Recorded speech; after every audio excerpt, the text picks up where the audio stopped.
झटपट तयार होणारा आणि नुसत्या सुगंधानेच खावासा वाटणारा फ्लावर वाटाण्याचा भात खूप भारी लागतो खायला. रात्रीच्या जेवणासाठी मस्त पर्याय आहे.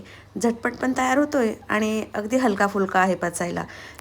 सगळ्या भाज्या वगैरे मी चिरून घेतल्यात. आता मिक्सरच्या भांड्यामध्ये भरपूर सारी कोथिंबीर, हिरवी मिरची, आलं आणि लसूण टाकला. ह्या हिरव्या वाटणातला जो भात आहे ना, खूप मस्त अप्रतिम असा चवीचा लागतो.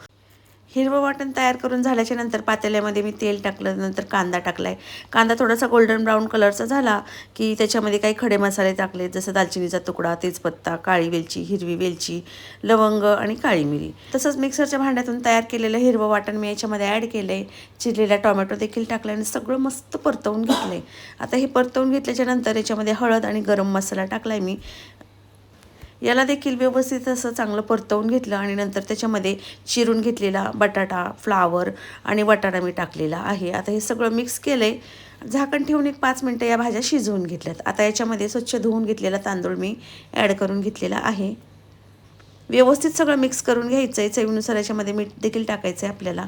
मसाला आहे ना, तो व्यवस्थित असा तांदळाला लागला गेला पाहिजे. त्याच्यामुळे काय होतं, तांदळाला तेल आणि मसाला लागला की भात अगदी सुटसुटीत असा तयार होतो. आता याच्यामध्ये भात शिजण्यासाठी गरम पाणी घालायचं आहे. गरम पाण्यामुळे भात लवकर शिजला जातो आणि चव चांगली येते. आता इथं सगळं मिक्स करून घ्यायचं आहे व्यवस्थित असं. झाकण ठेवायचं आणि भात शिजवून घ्यायचं आहे. एक 5 मिनटामध्येच भाताला उकळी आली की आपण गॅसची फ्लेम जी आहे ती स्लो करायची. पुन्हा एकदा मिक्स करून घ्यायचं आहे सगळं आणि याच्यावरती झाकण ठेवायचं आहे आणि मंद आचेवरती भात शिजवून घ्यायचं आहे. अगदी 7 ते 8 मिनटामध्ये मस्त पुलाव तयार झाला आहे आपला.